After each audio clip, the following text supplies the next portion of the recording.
I feel like it's been forever since I've seen you, Lani, here in this vlog podcast space that we have with Cadre. How have you been? I've been okay. It's really cold and snowy outside, so I don't know. I have that kind of winter hibernation thing going on. How about you? Same. It's been very cold and very snowy outside, and I've also been hibernating. And if I recall, I feel like our very first episode for our first season, we recorded like during the winter season, and it was like a snow apocalypse or something that was going on, Oh and your yeah. dog and your children were all about to like join in on the podcast. Yeah, I remember that now. That's right. Yeah. Well, I know I'm excited to join our faithful followers and hopefully newcomers to Yeah. the second season of our podcast for uncovering the hidden curriculum of DRK-12. Last season was a lot of fun for me and the three different episodes that we had produced as we were just trying to unpack and share some of the insight and knowledge that we have that comes with grant writing, particularly for NSF and their DRK-12 program. Yeah. But this season, we have a We get a really wacky neighbor. No, just exciting. joking. Sorry. No wacky Hey, I neighbor. mean, but we have a really exciting season for them this season. Do you want to do the honors of sharing the cool name that you came up with this year? Breaking through the bureaucracy. And this is a topic that's very dear to my heart because I've often said that the bureaucracy is actually the hardest part for me of being a student, being an academic, just being a person in this world, because the bureaucratic burdens that we all have to encounter in our lives. And as these things are becoming more online, as they're becoming more automated, as it's harder and harder to get humans to help you manage things and navigate these things, we feel like any collective wisdom we might be able to share with our community could maybe enable more people to be successful with their project, both in the formulation of it when you're in the planning stages and writing your proposals, but also in the conducting of it. Because a lot of us do work in schools, and schools are often governed by big bureaucracies. We work in universities or in organizations that have their own bureaucracies. So there's a lot to manage. So get out your machete. We are going to break through the thickets of bureaucracy this season. I love the breaking through the thickets. Yes, First, I that's was what it thinking feels like like sometimes, right? it definitely does feel like that, or like breaking through walls or Yeah. bursting through walls or something like that. But I'm excited for it as well because, as junior faculty, particularly when we are applying for grants, there's all of this messaging about, getting your research grants, getting your research agenda started. And coming from graduate school or even from a postdoc, like we're trained on how to do research, Which is really hard. which is really hard. But then, like, I apply for this research grant where I put all of my expertise around designing the research program. I get this grant, and now it's like I take on a whole new role of being an administrator. And I it's like, know. what is this? Exactly. And most of us don't have any direct training for that in graduate school. Some people, their dissertation is just a one-person show where they've gone and designed and conducted and analyzed their data and written it up, like under the supervision of, an advisor or whatever. But that's not the same thing. So maybe they've had some interface with bureaucracy like the IRB, or with the school negotiating access to a classroom or some teachers or whatever, but that pales in comparison to what Mhm. you end up doing as a PI. So that jump from being a one person research shop to Mhm. suddenly managing an entire grant is It's a it's a lot. big leap. It's a big leap. It's a lot. So hopefully the insights that we share with you all this season around this concept of breaking through the bureaucracy will help minimize or even mitigate some of the shock factor That's right. and stress that comes with taking on these new roles as PIs of these research grants. And I think, right, to kick us off in this season for our very first episode, coming into this idea of transitioning from being a sole researcher to being a PI, our first episode is really going to focus on project management and managing teams. And so Lani and I have come together and brainstormed some really good ideas about like what project management represents within the DRK-12 grant space, what approaches or strategies to project management, some considerations that we think are important as you all are looking to manage your own teams and implement your projects, as well as because Lani is like super famous and super popular across all of the platforms, some insights that she gathered from her faithful followers and friends out there in social media land. So super excited for that. Awesome. Shall we dig in? We should. And I want to pose the first question to you, Lani. Okay. Um, so from this like DRK-12 grant perspective, like what does project management actually look like for a new PI? And why does project management even matter? Ooh. So it's a big responsibility to be given a grant. It's a great joy and there's that moment of celebration, but then you actually have to do the work and sort of meet the goals you've set out for yourself and your team. So figuring out how to do that is very non-trivial. I think that the guiding logics of project management are kind of making sure that present you is setting things up for future you to be able to do what you need to do at every phase of the project. So you have to figure out what kinds of systems need to be built, what kind of structures should be in place, how to coordinate your data collection across your team, how are you going to build and design your database. And although there's some of that in the DRK-12 grant, it's mostly about security. It's not about the logistics of it. How are you going to hold you and your team accountable to timelines? And how are you going to do all of that while you are making sure to protect your participants according to ethical concerns and, the bureaucratic concerns of the IRB? I like this idea of like guiding logics that you put out there, talking about, present you setting things up for future you. Like to me, that needs to be like a emphasis, like present you setting things up for future you and doing so in a way like you said, where you're actually able to meet all of the needs of the project. And so from that particular perspective, and you even mentioned a few other things about like teams. When Mhm. you say teams, like who are you referencing? Are you talking about like lead PI among other PIs with a collaborative grant? Or are you referencing like sole PI with postdocs and graduate students and research scientists? Like, what are you thinking about when you think about teams? Yeah, that's a great question. So I've worked on a lot of different size grants. I've been a sole PI on like $50,000 grants, and I've worked on like $5 million grants where I'm one of many PIs and lots of stuff in between.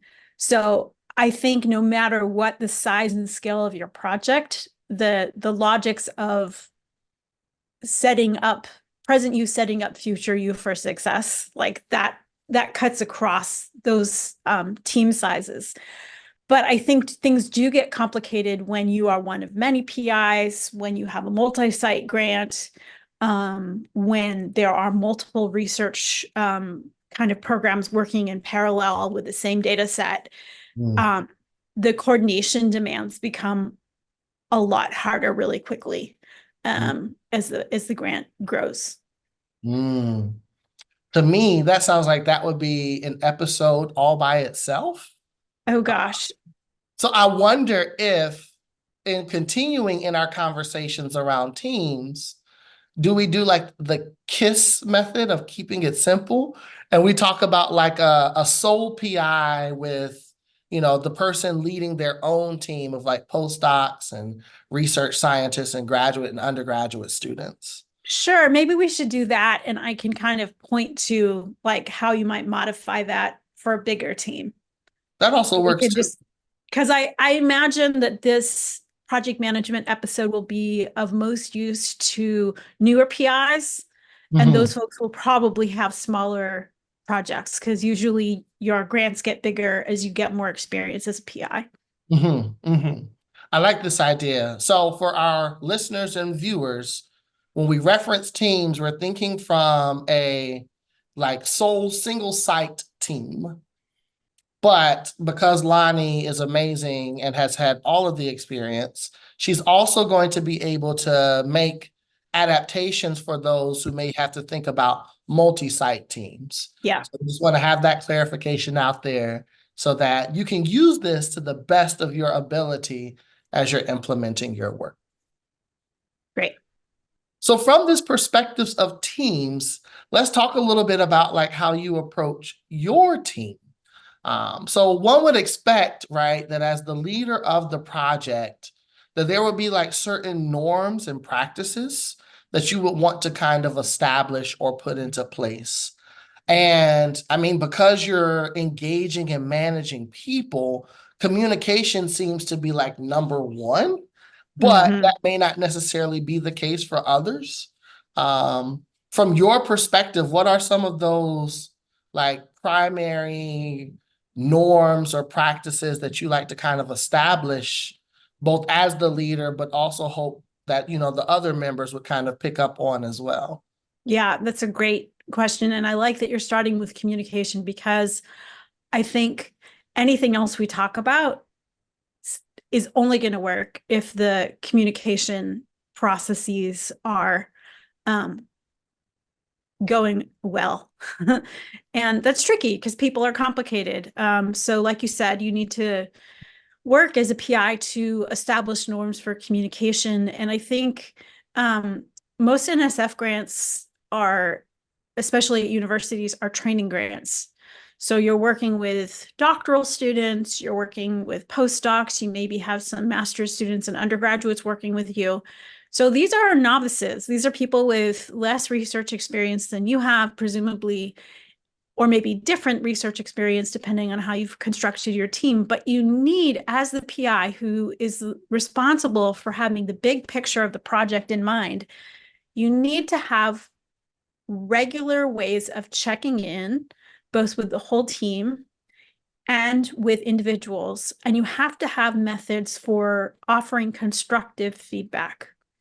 So I often like to, establish regular times for check-ins with my whole team. We have weekly project meetings. And in addition to that, at a certain point, once we have kind of gotten into the data collection, I try to, because I'm a qualitative researcher, we have to do a lot of in-process analysis. So as soon as like lines of inquiry start to emerge, I will usually assign somebody to be a lead on that line of analysis. So in my current project, for example, my postdoc is leading an analysis of the group work data that we're collecting.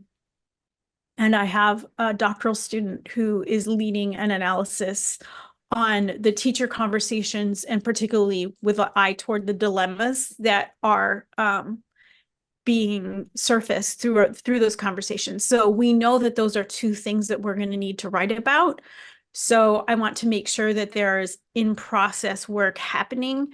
And so those team members, they have people working with them. We have master's students and doctoral students and so on who are working with them, but I'll establish regular check-ins with those teams as well, the sub teams, and that will be with like the team leads on a one-on-one basis. But you also need to have, especially in this day and age, you need to have systems for asynchronous communication. And this is where there's some differences between when you have a one institution versus a multi-institution grant. Most institutions these days have some kind of like internal infrastructure that's usually either Microsoft or Google or whatever.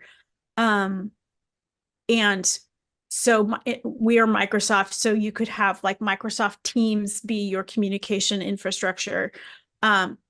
We are working in a multi-site grant right now where people have different infrastructures at their universities. So we actually use something called Slack to communicate. So because everyone can tap into it, and it works seamlessly across our different infrastructures.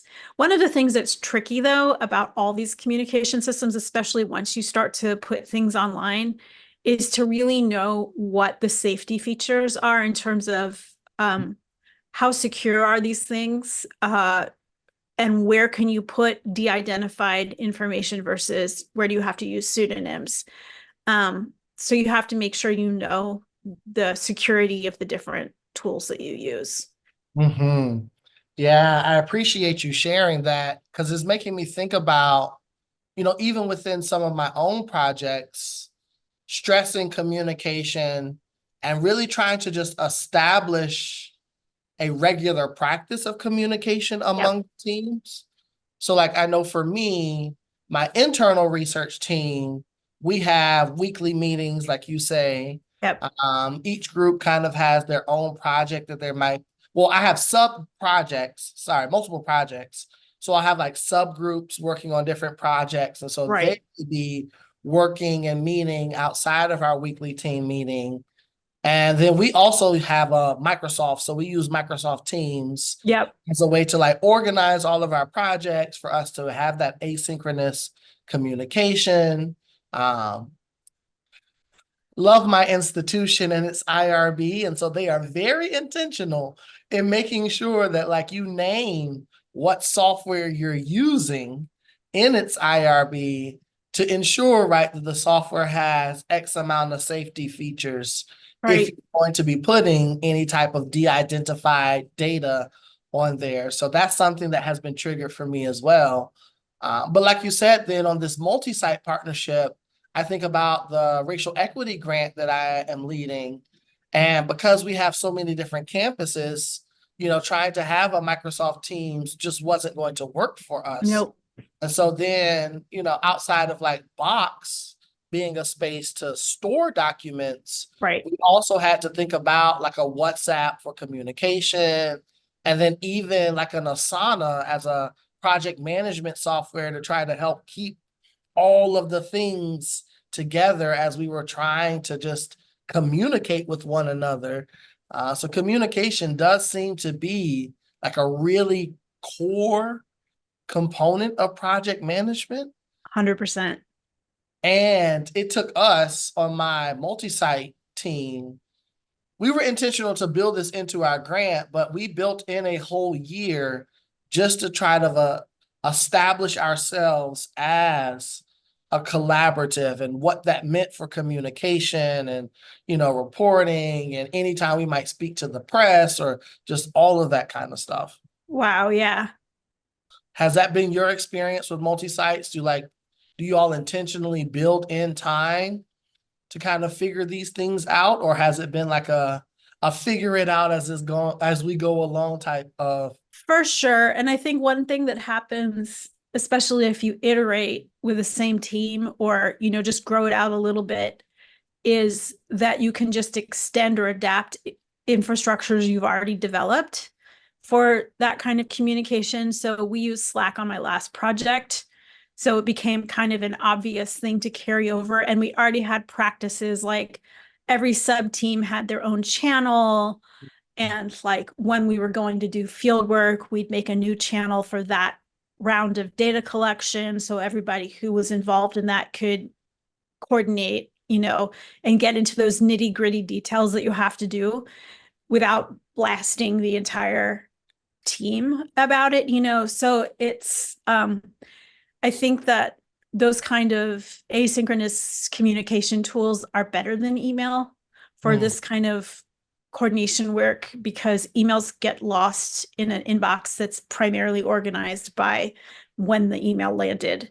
Whereas something like Teams or Slack, or probably other tools as well, you can have Mhm. it in different channels or groups or whatever.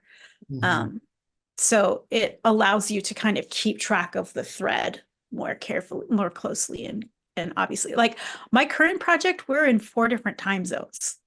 Wow. So like we need asynchronous communication tools. Mhm. No, for sure. That's very amazing. I'm just mind blown at the fact that you all are able to manage and bring all of that together. If we can unpack a little bit more of your norms. So you Mm-hmm, talked about regular ways for checking in with the whole mm-hmm, team and with individuals. And you gave us some examples that you implement in terms of like your weekly project meetings, some of the strategies that you take when you're doing like your data collection phase and having your systems for asynchronous communication. But then you also talked about like methods for constructive feedback. mm-hmm. um, can you talk a little bit more about like some of the approaches or strategies that you take in this constructive feedback space?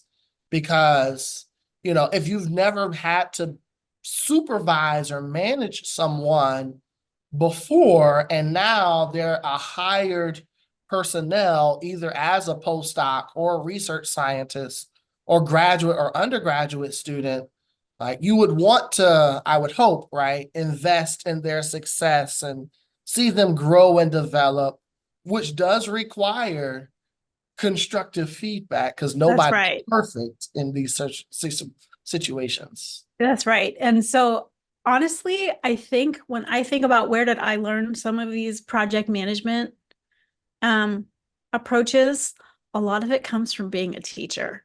Mm. So um, one of the things I used to do with my students when I was teaching high school was I would we had class norms, um, and I would give them a self-evaluation form at the Mhm. semester with like a Likert kind of scale for them to say, with statements like, um, I know how the classroom works and I know where to find my homework if I'm missing it, or Yeah. I always study for tests when they're coming up, or I'm a good group member and I know how to, like the kind of things that we expected. And I had them rate themselves from 1 to 5. And Mm. then when I would look them over, I would always comment on them. And I would, if there was some place where they'd marked themselves really high and I disagreed, or they marked themselves really low and I disagreed, I'd have conferences with them and use that as a point of conversation. So I do the same things with my doctoral students and my postdocs is, ideally at the end of every semester, there should be just some kind of check-in. Like, how do you feel like things are going? Where do you feel like you're confused and you need more support?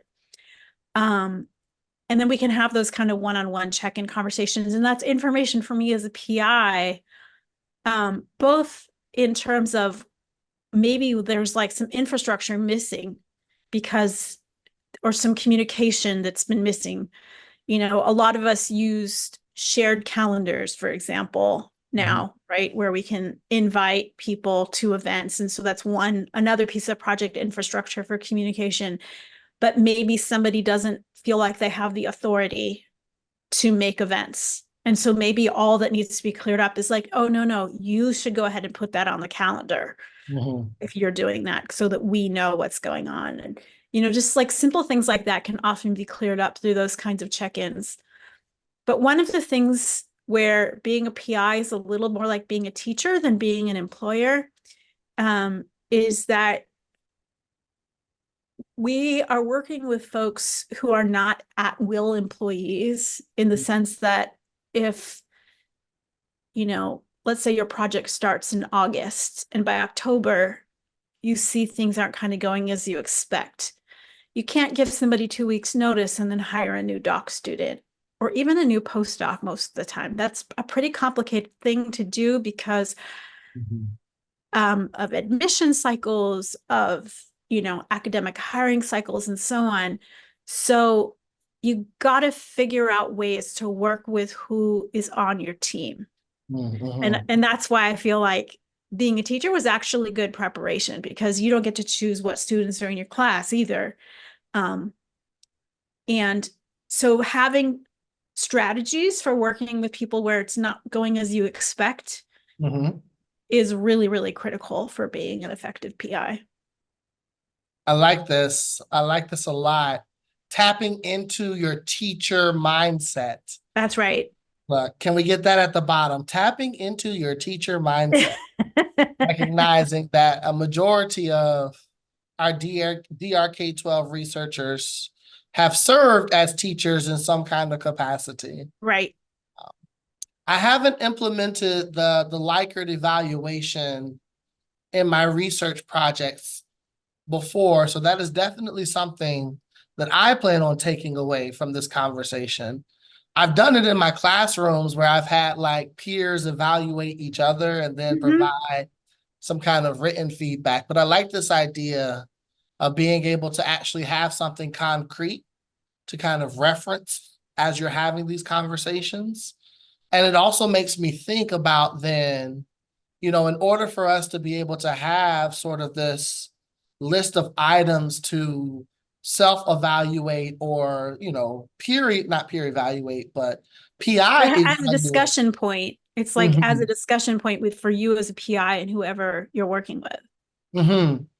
Um, but doesn't that then prompt like some kind of goal setting at the beginning or some kind of Yes, shared understandings at the beginning? that's right. That's right. And if you introduce it, like if let's say I had a postdoc on my project who was working with me, and then I introduced this, I brought it up as like a consultation at a checkpoint. And this person was like, "Oh, I didn't realize you needed that from me." And so Mm, that's like my bad as a PI that I didn't adequately communicate the expectation, right? But there's something about even the process of developing something like that that forces you to clarify for yourself, like, what are my expectations and what have I done to communicate them to this person? Because maybe it's just not fair that I've been expecting this because I never like communicated that adequately. no, I appreciate that. Are there any other strategies or approaches to project management? Um, as you said, maybe stemming from communication, but maybe not specifically directly involving communication Right. that you would have for us as new PIs? I mean, I think about you're managing the people, but you're also still having to manage the project. And with Right. the project comes, your timeline for collecting data and That's right. analyzing data and storing data and Mm-hmm. if you didn't get the IRB before the grant, getting the IRB before you can spend the money. So, like, Right. are there other things that you kind of attend to as a PI that are helpful strategies or approaches to project management? Yeah. So, like you said, I think the things I always think about when I'm developing structures as a I think about timelines, I think about routines, I think about workflows, I think about systems, and I think about roles. So, timelines, you've got to always be pivoting between your short-term timeline of what's immediately in front of you and your long-term timeline of what your end goal is for the project. Mm, So most of the time, it's really easy to get caught up in the, okay, next week we're going into the field, we're doing these interviews, and there's so many logistics. How are we going to do that? How are we going to collect the data? Who's going to what class? All of that.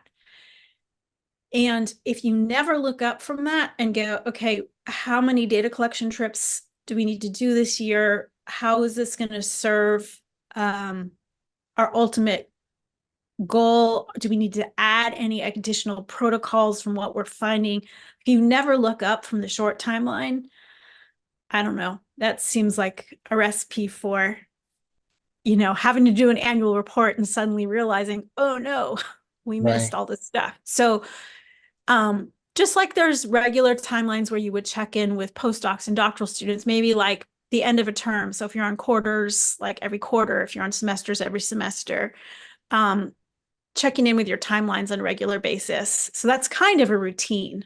Mm. And routines for me encompass things like, when do you check in? And if you're a sole PI, when do you check in with yourself and maybe like a senior doc student or a postdoc? But if you're working on a multi-PI team, like when do you check in regularly with your co-PIs? So that is about meetings. Routines can involve meetings. It could be the routines for data collection. It could be routines for collecting consent. And you can see why all of those routines like rely on communication and actually hopefully support communication. Hmm. Yeah, the timeline one is interesting to me. I was going to say tricky, but I'm not necessarily tricky. I think it's interesting because, when you're writing your grant, you have everything mapped out as if everything is supposed to happen perfectly. And, for the first 2 months, you're going to do this. And then the next 2 months, you're going to do this. And then you get into the grant and it's like, oh, well, you might have gotten your money 3 months later than you thought you were going to get it because Right. of some Right. additional bureaucracies or, That's right. IRB might be taking more time to actually release certain Right. things or your partnerships didn't go through. So sometimes it just feels like a multiverse at times when you have like all of these different timelines that you're trying to manage. That's kind of accurate. But so I think that yes, timelines need to be adaptable, but tracking what adaptations you make Hmm. actually helps you. We didn't talk about this, but part of the accountability with the NSF are these annual reports that you write in addition to the final project report. So Hmm. being able to, and that's your communication mechanism for with your program officer, who's overseeing your funding and making sure you're conducting your grant according to more or less what you told them you were going to be doing. Hmm. So when you have to make those kind of adaptations, and of course those things come up, you should take note of them and yeah, revise your timeline. If the IRB took 2 months to, and it took it took it took you 4 months to get your schools to let you in the classroom or whatever it is, we always know that there's a lot of coordination required to even get the research off the ground. So just keep track of it and make sure to communicate it in your annual report. Like, we had intended to start our data collection in October. In reality, because of the big snowstorm, because of COVID, because of whatever, we weren't able to get access until January. Hmm. You just need to like adjust. But as you said earlier, always having sort of big picture timeline in mind and not just being so in the weed timeline helps you with monitoring and managing, where are you from a day to day with regards to where you had proposed to be in terms of your larger project scale. That's right. So, So timelines, routines, which are kind of the big overarching things, but then also thinking about workflows, which are more nitty gritty than routines. And this is important again, and this is one of the things that differs from being like a one person research shop to mm, coordinating a team. So, like in my project, when we go into a classroom, we need to make sure we're capturing the data in the same way, no matter what subset of team members are doing that round of data collection. mm, So we have a document that is like, because oftentimes you only have about 10 minutes in between classes to do the camera setup. So you've got to be quick and you've got to know what you're doing. We'll actually rehearse it mm, outside of um, the actual data collection for new people sometimes. So, because you got to be able to have a 4 camera setup and you got to go fast. And then there's the how do you document it. mm, So we have a document that reminds everybody.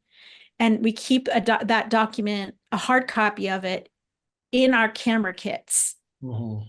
So you can go into a classroom, oh shoot, I forgot what wire goes where, or I forgot what I'm supposed to, So that is a workflow. We also have workflows for things like, how do we de-identify interview transcripts? How do we order interview transcripts? How do we then de-identify them? How do we index code them so that the information is easily retrievable? Mhm. Again, for future us, thinking Mhm. about future us going through and analyzing the data. Mhm. We have naming conventions for how to name files, templates for how to do field notes. Like all of those kinds of things need to be in place, because I have worked on a project where it was a really big team and there was a server where everything was kept. And when you wanted to find a document that was outside of the data you collected, get ready to spend about an hour or two Wow. going through there and trying to find what you need. Mm. And that is not a good use of anybody's time. Mhm. So being real clear on where the data live, where the raw data live, where the de-identified data live, who's in charge of posting them to the various places, who's in charge of making sure the de-identified data are truly de-identified, all of that. So those are workflows, and they're related to the systems of like, where do you store data to keep it safe? Where do team members access the data, and then when we start to think about analysis, what kind of software do you use to analyze the data? What systems do Mm. you need in place? And that's where these questions of, and you mentioned things like, and actually some of the folks on social media talked about project management software. That stuff changes so quickly and is so particular to the infrastructure at your university or workplace, your particular goals and so on. I just recommend that folks, whenever you're watching this, if you want to know about project management software, Google it, look for a recent review, because it's always changing, and the way that it interfaces with your particular university level infrastructure is going to be different. So we're not going to go into that. But yeah, if you need project management software, then there's some good things out there. Mhm. I love this idea of having these established workflows, but not just having them, but also practicing them. When you were talking about like practicing your camera setups, in my mind, I saw you as like the leader of a Formula One racing team, Yeah, like the kind stopwatch, of. like, and go. Kind of. One of the most wild data collection things I ever did was Melissa Grisolfi and I had this little grant to put GoPros on kids who were going through a mathematics playground Mm. at a state fair. Mhm. And so we had to recruit consent kids, wire them up with GoPros, and then let them loose and make sure that they didn't leave with the GoPro on their head. So one of our doc students had been a stage manager in Mm. college. So she had this brilliant idea of getting black paper and putting it on a table and then outlining in chalk where like GoPro 1 goes, GoPro 2 goes, GoPro 3, and like where all our iPads, because we would do intake and consent on iPads. Like, so we could just glance over at the table and Mm. see how many GoPros were out, how many iPads were out, because these kids were running all around this playground. Mhm. So you couldn't just count, do a head count, because somebody might be like doing something under a table or hiding somewhere or whatever. Um, so we could always see just with like quick inspection. So yeah, you have to be really clever, I think, sometimes to get these systems up and running. And depending on the need, There's no shame in rehearsing. There's no shame in like being like a Formula One. I love that. That might be your next meme. You know, we memed you last season. We might have you Yeah, on yeah, stopwatch this time. yeah, yeah. Go. Yes. I love it though. I mean, one, kudos to the transferable skills from the arts. Yeah, right. As an Love that arts-based too. person, right? We talk about STEM, but no, arts is definitely integrated into all of this. So 100%. yes, no. But yeah, the workflows are helpful too, because I could imagine, you know, as a project continues, you may have some people graduating, you may have some people Absolutely. on. So like having these established protocols help with onboarding your next set of people without necessarily having to just pause your project. 100%. And I always try to make a point of having that onboarding happen from somebody who is a more senior person in the same role. So usually like a project will have the same postdoc through the whole funded time. But doc students, like you said, or master's students or undergrads, they'll get onboarded by somebody who's more senior and who's worked with whatever subs part of the project they're working with. So it by having written workflows, and we have workflow documents for all the things I mentioned, I can have a student come in on just for the summer and work on index coding, which I've done before, because the onboarding process is feasible Mhm. and the data set is built in a way and organized in a way that it has a logic to it. So somebody who's coming in from the outside can figure out, oh, this is where this stuff is kept. This is how the workflow goes. Let me get in here and get stuff going. So I think it really does. Again, because I'm a qualitative researcher who does a lot of in-process analysis, it really does allow us to do that in-process analysis because we're not spending those lost hours just trying to locate where'd Mhm. that transcript go? Where's the Mhm. de-identified version? Where's all the data for this case or whatever? Because it's all kind of sorted. Mhm. So we've talked about timelines and routines, workflows. You mentioned systems when you talked about different types of softwares for project management and data analysis. I didn't know if there was anything else you wanted to say about the systems piece, because the last piece we also had was roles. Right. Roles.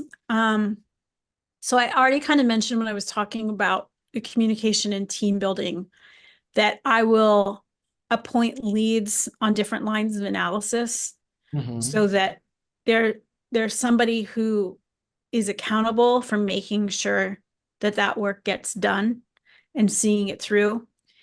But from a data collection standpoint, because I work in multiple school sites and the work that I do with teachers requires a lot of trust, I will assign leads to each um, each school site that we work with as well, because that way the teachers are interfacing with our project through a specific person who's always the same. So even if there's a different group of researchers at the school for a given time of data round of data collection, they know that they always have a go-to person who knows their classes, who knows their personal situation, who like can be available to talk things through with them. We've had teachers who have personal things come up in their life and don't want to be a part of data collection in a given round, and they know they can go to somebody who's knows their history, knows their family, knows their situation, and is going to be very kind about that. So there's a data collection point person role that we do.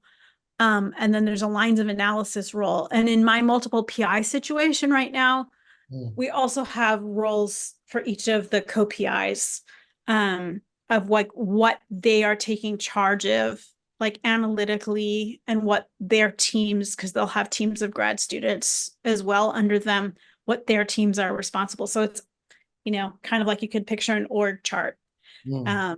where I'm the PI on top, my co-PIs are there next to me. I'm making sure that the whole project gets done. The co-PIs have their lines of analysis and kind of their domain for data collection that they're in charge of.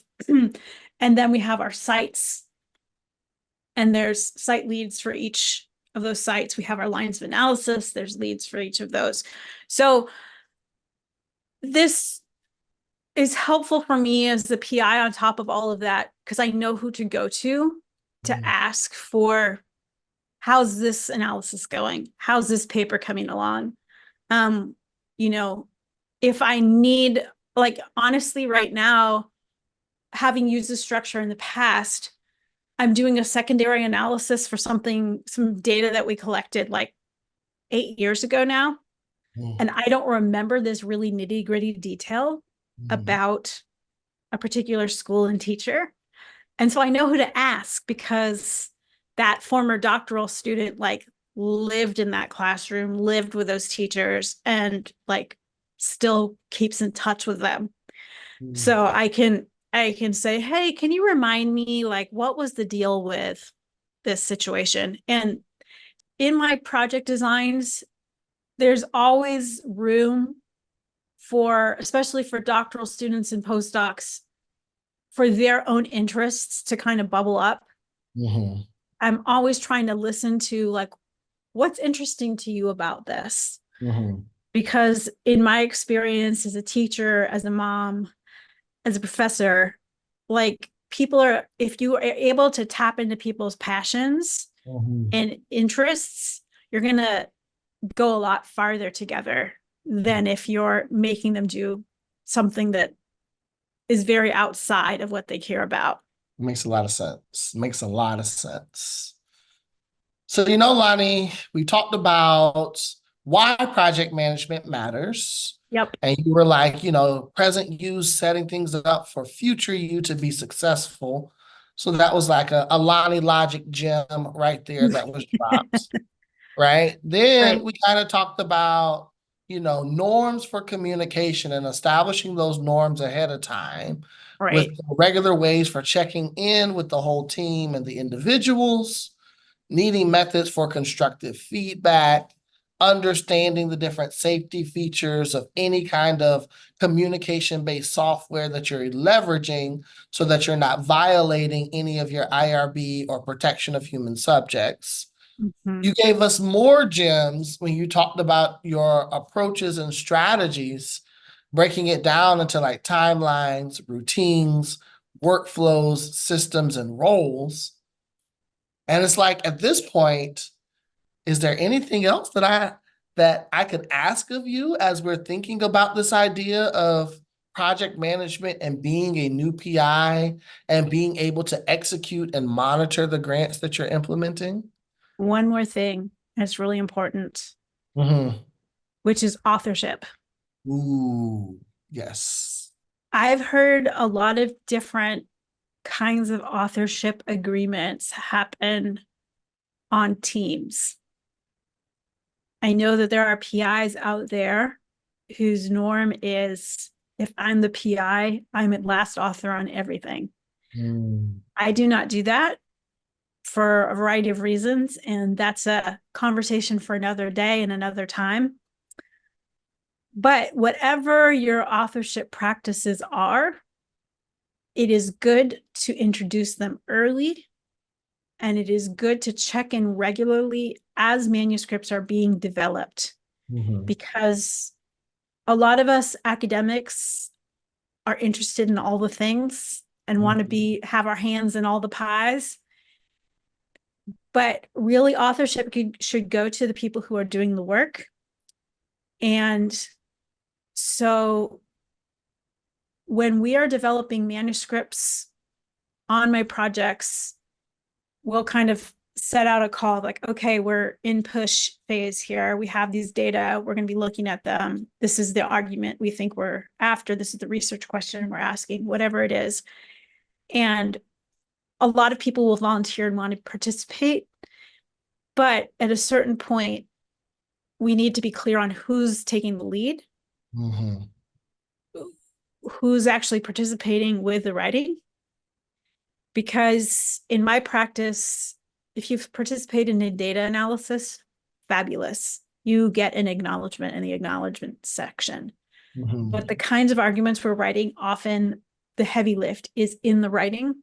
And Mhm. so authorship is reserved for people who do the writing. Mhm.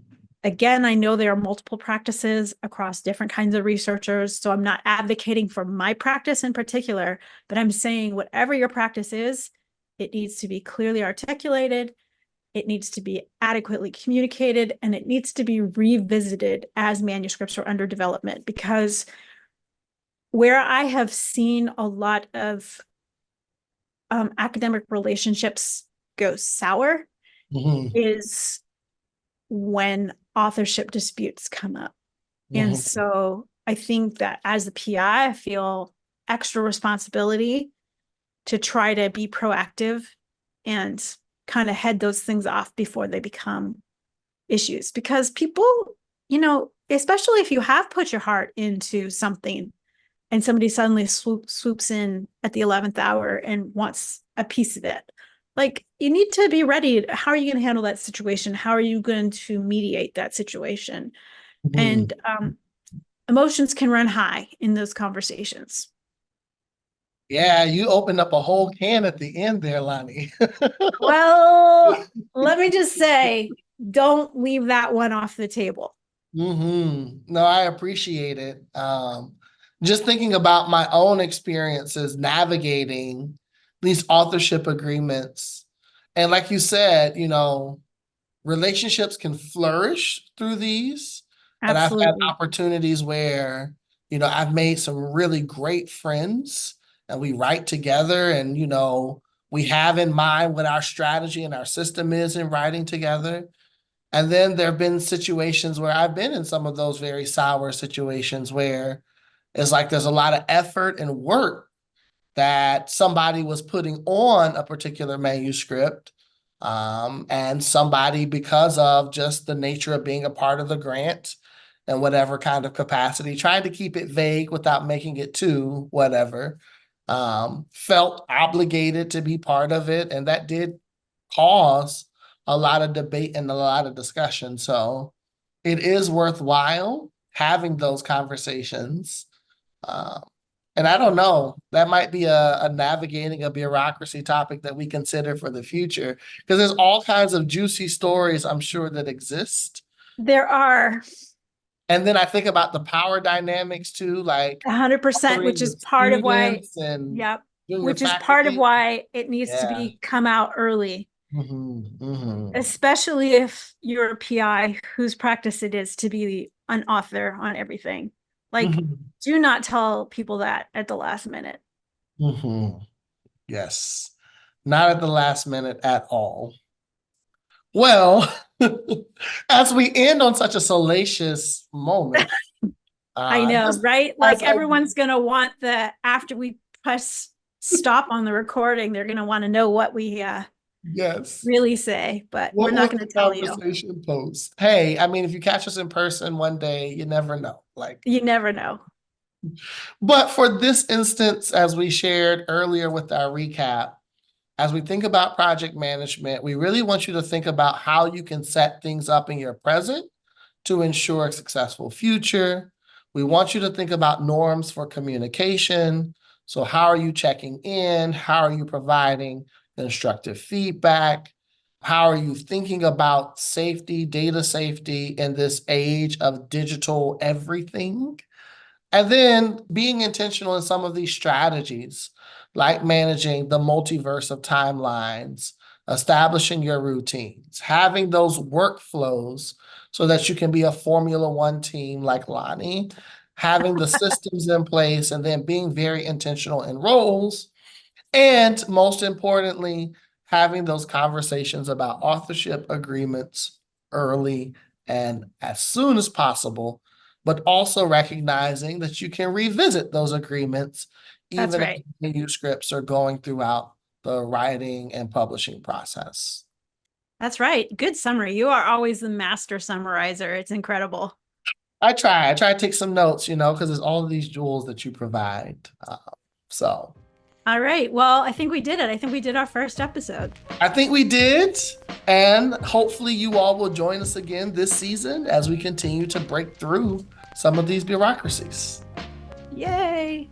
Take care, everyone. Bye, everybody.